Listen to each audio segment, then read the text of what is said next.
সুপ্রিয় দর্শক, আসসালামু আলাইকুম। আপনাদের সবাইকে স্বাগত জানাচ্ছি এখনকার আলোচনায়। আপনাদের সঙ্গে আছি আমি সিরাজুল ইসলাম।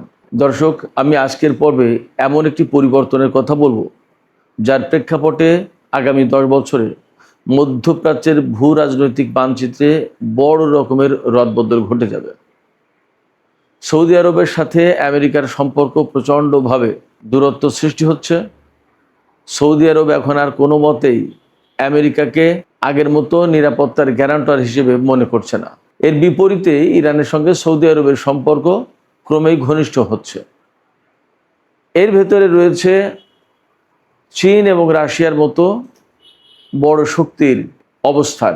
এই যে মধ্যপ্রাচ্য, বিশেষ করে সৌদি আরবের ভেতরে পরিবর্তন, এই পরিবর্তনের ধারায় আসলে মধ্যপ্রাচ্যে কি পরিবর্তন ঘটতে যাচ্ছে, সৌদি আরব কেন আমেরিকাকে এখন আর নিরাপত্তার গ্যারান্টার হিসেবে মনে করছে না, যদি তাই না করে তাহলে আসলে তারা কোথায় যেতে চাচ্ছে, কি করছে বা কি করবে, তাদের মূল পরিকল্পনাটা কি, মধ্যপ্রাচ্যের ভূ রাজনীতিতে সৌদি আরবের এই অবস্থানের কারণে কি পরিবর্তন আসবে, এই বিষয়টা নিয়ে একেবারে আমি ইন ডিটেলস আলোচনা করার চেষ্টা করব।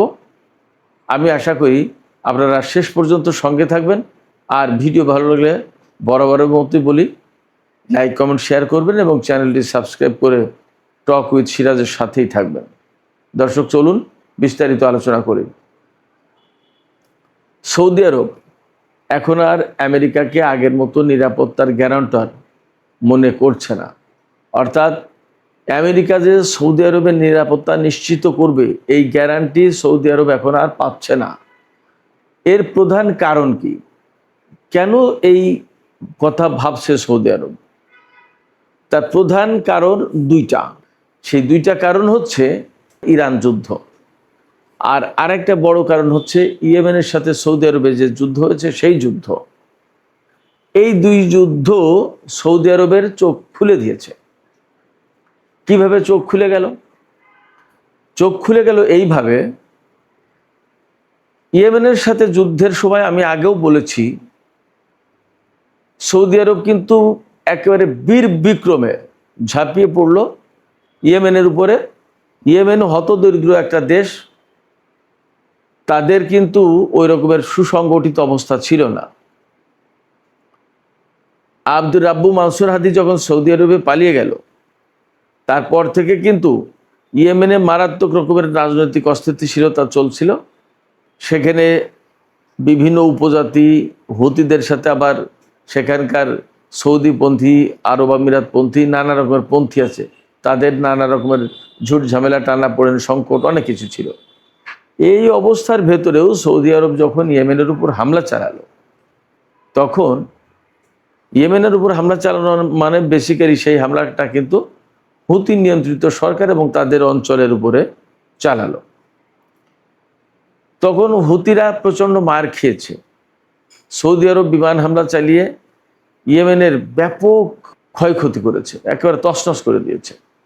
শুধু তো সৌদি আরব না, ইয়েমেনের সেই যুদ্ধে জড়িত ছিল বাহরাইন, কাতার, সংযুক্ত আরব আমিরাত, মিশর, সুদানও এবং আমেরিকা, পাশ্চাত্য বিশ্ব, ইসরায়েল, তারা সবাই সৌদি আরবকে সমর্থন দিয়েছে। সৌদি আরবের যে সমস্ত বিমান ঘাঁটি রয়েছে, সেই সমস্ত বিমান ঘাঁটি থেকে শুধুমাত্র যে সৌদি আরব ইয়েমেনের উপর হামলা চালাচ্ছে তার নিশ্চয়তা তো ছিল না। সেই বিমান হামলা যে মার্কিন পাইলটরা চালায়নি তার নিশ্চয়তা কোথায়? ঘটনা তো এরকম। তখন অভিযোগ উঠেছিল যে ইসরায়েলও সৌদি আরবের হয়ে সেই হামলায়, ইয়েমেনের উপর হামলায় অংশ নিয়েছে। তো সেই জায়গা থেকে একেবারে সহজেই বলা যায় যে ইয়েমেনের উপরে সৌদি আরব 2015 সালের 26শে মার্চ যে হামলা শুরু করল, সেই হামলা কিন্তু কোনো সাধারণ কোনো ব্যাপার ছিল না, অনেক বড় কিছু ছিল। অথচ ইয়েমেন সেটা এমন মারাত্মকভাবে রুখে দাঁড়ালো যে এক পর্যায়ে সৌদি আরব নাজেহাল হয়ে গেল। ইয়েমেনের যোদ্ধারা সৌদি আরবের বিভিন্ন ঘাঁটিতে হামলা চালাতে লাগলো। সবচেয়ে সৌদি আরব একেবারে বিস্মিত হয়ে গেল যখন ইয়েমেনের হুতি যোদ্ধারা আরামকোর উপরে কয়েক দফা ড্রোন হামলা চালালো। একেবারে আরামকোকে শেষ সময় তছনছ করে দিয়েছিল। বেশ কিছুদিন তেল উত্তোলন বন্ধ ছিল, এরকম একটা পরিস্থিতি। এই ঘটনা সৌদি আরবকে চোখ খুলে দিল। প্রথম এই চোখ খুলে দেওয়ার ফলে কি হলো, এই যে ইয়েমেনের যুদ্ধ সৌদি আরবকে খানিকটা চোখ খুলে দিল। সেই যুদ্ধ থেকে একটা পর্যায়ে কাতার চলে গেল, সৌদি আরবের সাথে সংযুক্ত আরব আমিরাতের দ্বন্দ্ব হলো, সুদান তার অভ্যন্তরীণ কোন্দলে পড়ে এখানে আর সে মনোযোগ দিতে পারলো না, মিশরও চলে গেল। এক পর্যায়ে সৌদি আরব যুদ্ধ থামিয়ে দিল অটোমেটিক। এটা কোনো চুক্তি হয়নি দুই পক্ষের ভেতরে, অটোমেটিক যুদ্ধ থামলো বলা যায়। এই সময় এই যে আরামকোর যে ঘটনা, বিশেষ করে এই সময় সৌদি আরবের চোখ খুলে দিল। এই সৌদি আরব তখন বুঝলো যে আমেরিকা আছে, আমেরিকার থার্ড এবং পেট্রিয়ট ক্ষেপণাস্ত্র প্রতিরক্ষা ব্যবস্থা আছে, তাদের গোয়েন্দা নেটওয়ার্ক সৌদি আরবকে একেবারে 24 ঘন্টা সব সময় নিরাপত্তা দিচ্ছে। এরপরেও কি করে এই ইয়েমেনের লুঙ্গি পরা হুতিরা আরামকোর উপরে, পৃথিবীর লাইফ লাইন যেটা সবচেয়ে বড় তেল স্থাপনা যেটা, সেই আরামকোর উপর হামলা চালালো এবং সেখানে আমেরিকার ইনভেস্টমেন্ট আছে, আমেরিকা ঠেকাতে পারল না। ব্যাপারটা কি, এই যে মোহাম্মদ বিন সালমান, তিনি তো একজন যুবক তরুণ মানুষ, অনেক বেশি বয়স তোরা, তার মাথায় তো বুদ্ধি আছে, অনেকগুলো চিন্তা ভাবনা করে। যখন মানুষ একেবারে বয়োবৃদ্ধ হয়ে যায় তার অনেক কিছু চিন্তা করার মতো অবস্থা থাকে না। যেমন রাজা সালমান, এই মোহাম্মদ বিন সালমানের বাবা, তিনি বয়োবৃদ্ধ মানুষ, তিনি কিন্তু প্রকৃতপক্ষে দেশ চালান না, দেশ চালান এই MBS মোহাম্মদ বিন সালমান। তো মোহাম্মদ বিন সালমান চিন্তা করলেন, বা তার ভাই ব্রাদাররা বা তার মন্ত্রী পরিষদের লোকজন, তারা সবাই চিন্তা করলেন যে আমেরিকার সমস্ত সবকিছু থাকার পরে ইয়েমেনের এই লুঙ্গি পরা গরিব হতদরিদ্র হুতিরা আমাদের যে ক্ষতি করলো, এটা অপূরণীয়। এবং এ তো আরামকোর উপর হামলা চালায়, যে আমাদের যদি রাজপ্রাসাদে হামলা চালায়, আরও কোনো জায়গায় যদি হামলা চালায়, তাহলে তার উপায় কি? আমরা তো ঠেকাতে পারবো না, আমেরিকা তো ঠেকাতে পারছে না। এই যে চোখ খুলে গেল, এই চোখ খুলে যাওয়ার পরে ইরান চীনের মাধ্যমে সৌদি আরবকে মেসেজ দিল যে এই আঞ্চলিক যুদ্ধ সংঘাত এগুলো বাদ দিয়ে আমরা একটা আপোষ সভায় আসি, মিলেমিশে যাই। এই অঞ্চলে মার্কিন বাহিনী যে সৌদি আরবকে নিরাপত্তা দিতে পারবে না তা তো পরিষ্কার। সেই মেসেজ সৌদি আরবের কাছে যখন কনভে করা হলো, চীনের মাধ্যমে যাক, তুরস্কের মাধ্যমে যাক, পাকিস্তানের মাধ্যমে যাক, যেভাবেই যাক গেছে, যাওয়ার পরে 2023 সালে মে মাসে 2023 সালের মে মাসে চীনের রাজধানী বেইজিংয়ে চীনের মধ্যস্থতায় ইরানের সাথে সৌদি আরবের কূটনৈতিক সম্পর্ক প্রতিষ্ঠা হলো। তার আগে কিন্তু 2016 সাল থেকে ইরানের সাথে সৌদি আরবের কূটনৈতিক সম্পর্ক বিচ্ছিন্ন ছিল। চীন, এই ইরান এবং সৌদি আরব, এই দুই দেশকে ডেকে নিয়ে একটা সম্পর্ক প্রতিষ্ঠা করে দিল, সম্পর্ক ডেভেলপ হতে থাকলো। এই গেল প্রথম চোখ খোলার ঘটনা।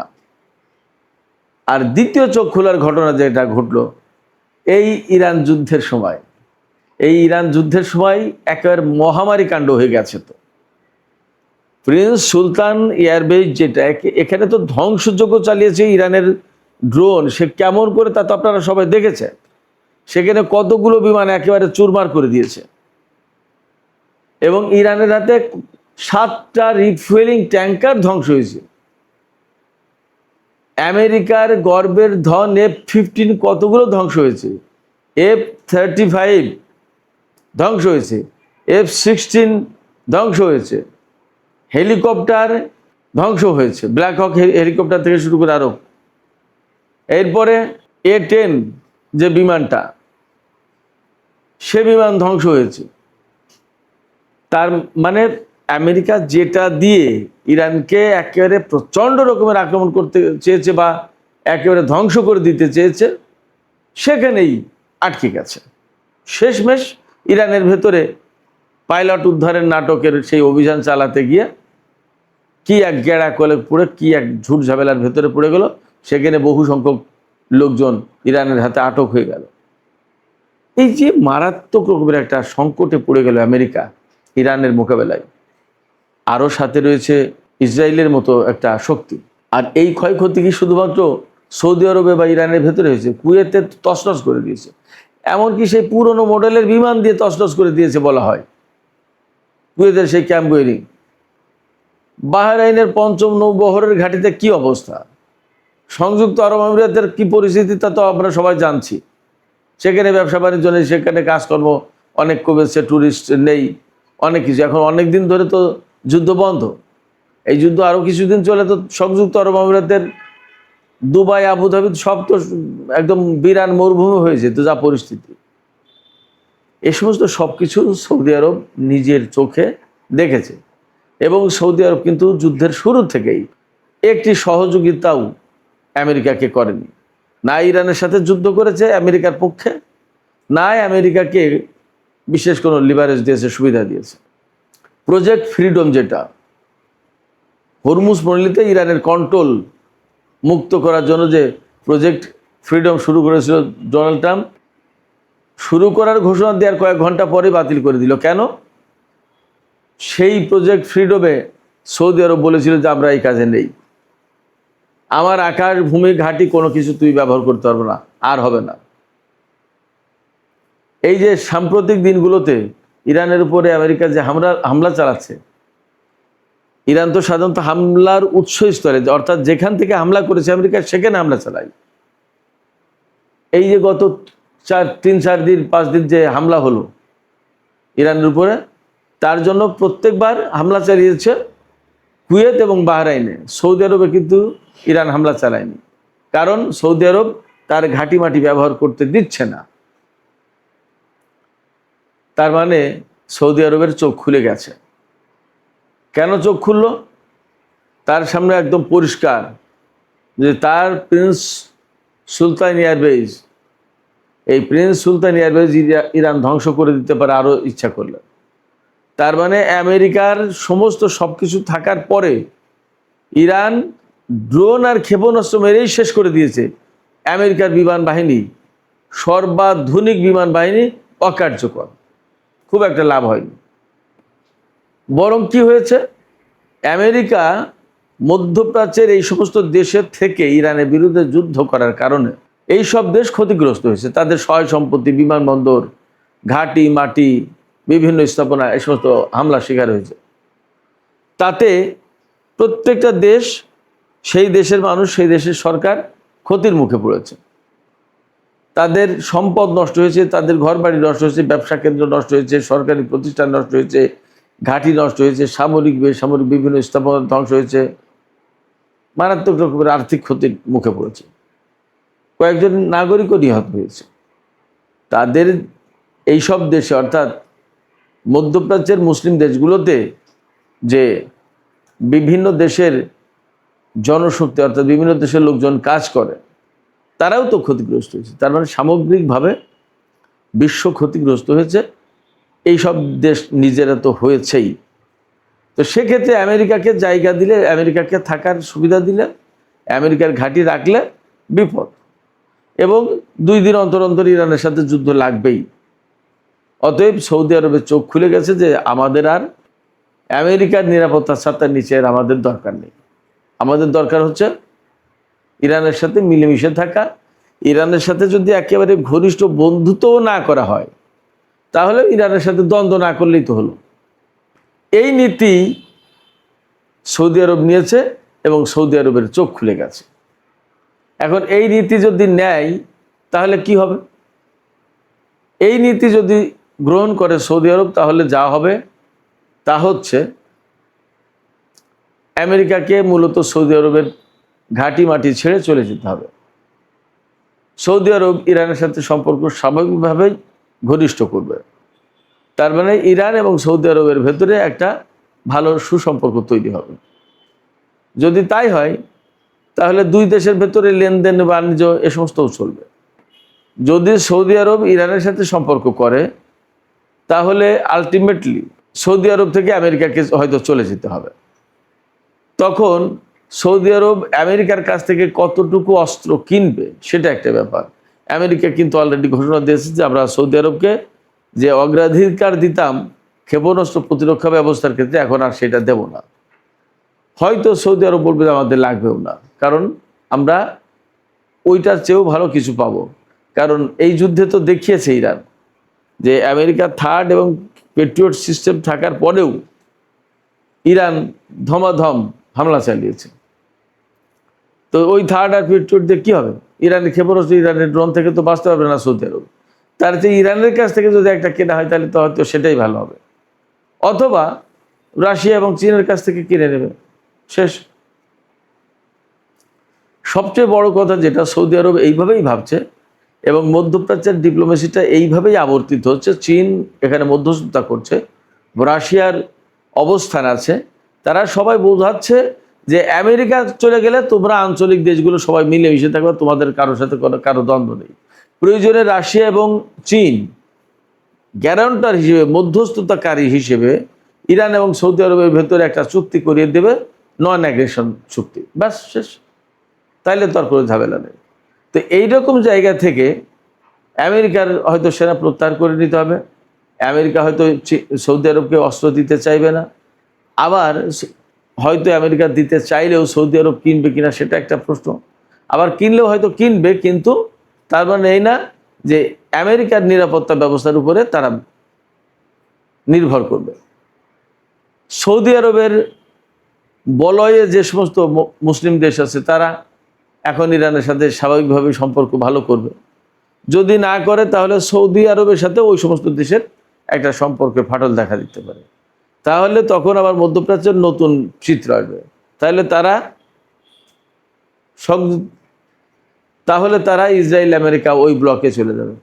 তার মানে মধ্যপ্রাচ্যের আজকের যে অবস্থা, এই অবস্থা থাকবে না। আলটিমেটলি আগামী 10 বছরের ভিতরে মধ্যপ্রাচ্য নতুন একটা চেহারা ধারণ করবে। এই যে নতুন মধ্যপ্রাচ্য, সেই মধ্যপ্রাচ্যে আমেরিকা কোনো মতেই একক প্রভাব বিস্তারকারী দেশ হিসেবে থাকতে পারবে না। যদি তাই না হয় তাহলে চীন এবং রাশিয়ার উপস্থিতি, প্রভাব, প্রতিপত্তি সমস্ত সব কিছু বেড়ে যাবে। ইরানের উপর হামলা করে যা করতে চেয়েছিল ঠিক তার বিপরীত অবস্থায় চলে যাবে। সেক্ষেত্রে এই ইরান যুদ্ধ ইতিহাসের বাঁক পরিবর্তন করে দিতে, মধ্যপ্রাচ্যের ইতিহাস বদলে দিতে, মধ্যপ্রাচ্যের ভূ রাজনৈতিক অবস্থা বদলে দিতে বিরাট একটা ভূমিকা পালন করতে যাচ্ছে, একথা মোটামুটি যথেষ্ট জোরালোভাবে বলা যায়। যখন মধ্যপ্রাচ্যের ভূ রাজনীতি বদলে যাচ্ছে বা যাবে, তখন কিন্তু আন্তর্জাতিক অঙ্গনে তার একটা বড় রকমের প্রভাব পড়বে, বড় রকমের একটা পরিবর্তন আসবে। কারণ আমেরিকার যখন মধ্যপ্রাচ্যে একক প্রভাব থাকবে না, তখন আলটিমেটলি চীন, রাশিয়ার মতো দেশ আসবে, আবার আরও অনেক দেশ আসবে, ইরানের যে সমস্ত বন্ধু রাষ্ট্র আছে তারা আসবে। এমনকি আমেরিকার কোনো নিষেধাজ্ঞা হয়তো আর কার্যকর থাকবেও না। পশ্চিমা দেশগুলোর অবস্থান কি হবে? এই যুদ্ধে, ইরান যুদ্ধে কিন্তু পশ্চিমা দেশগুলো কেউ আমেরিকাকে সরাসরি সাপোর্ট দেয়নি।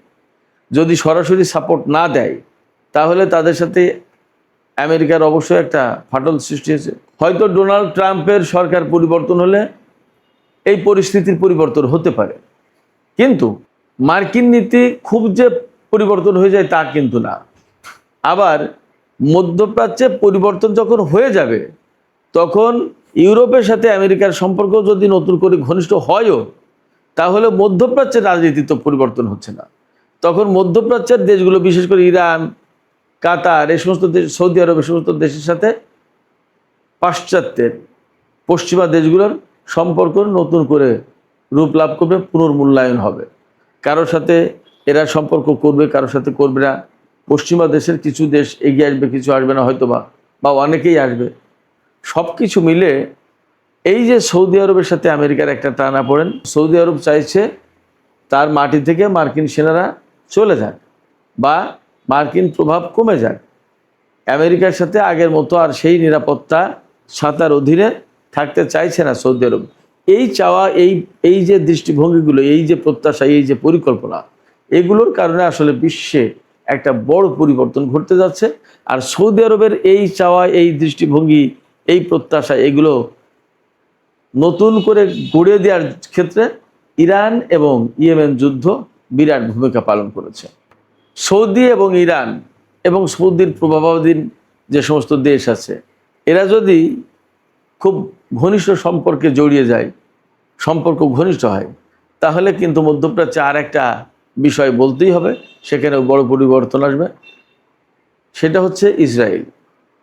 ডেফিনেটলি ইসরায়েল একটা চ্যালেঞ্জের মুখে পড়বেই পড়বে, এবং সেই চ্যালেঞ্জ ছোটোখাটো কোনো চ্যালেঞ্জ না, সেই চ্যালেঞ্জ হবে ইসরায়েলের অস্তিত্বের চ্যালেঞ্জ। আসলে আগামী 10 বছরের ভেতরে কি এমনটা ঘটবে? এই প্রশ্ন রেখেই সুপ্রিয় দর্শক, আমি আজকের আলোচনা শেষ করি। এই প্রশ্ন থেকে আমি আপনাদের কাছে জানতে চাই যে আসলে আপনাদের কি মনে হয়? আপনাদের কি মনে হয় যে এইরকম পরিবর্তন ঘটতে যাচ্ছে এবং পারস্য উপসাগরীয় যে অঞ্চলটা, এই অঞ্চলে আমেরিকার একক প্রভাব খর্ব হয়ে যাবে, বানচাল হয়ে যাবে? আপনাদের কি মনে হয় ইসরায়েল আসলে অস্তিত্বের সংকটে পড়বে, চ্যালেঞ্জের মুখে পড়বে? আপনাদের মতামত কমেন্টে জানাতে পারেন। আর ভিডিও ভালো লাগলে আবারও বলি, লাইক কমেন্ট শেয়ার করবেন এবং চ্যানেলটি সাবস্ক্রাইব করে সাথেই থাকবেন। দর্শক, আপনাদের সবাইকে অনেক অনেক ধন্যবাদ। আল্লাহ হাফেজ।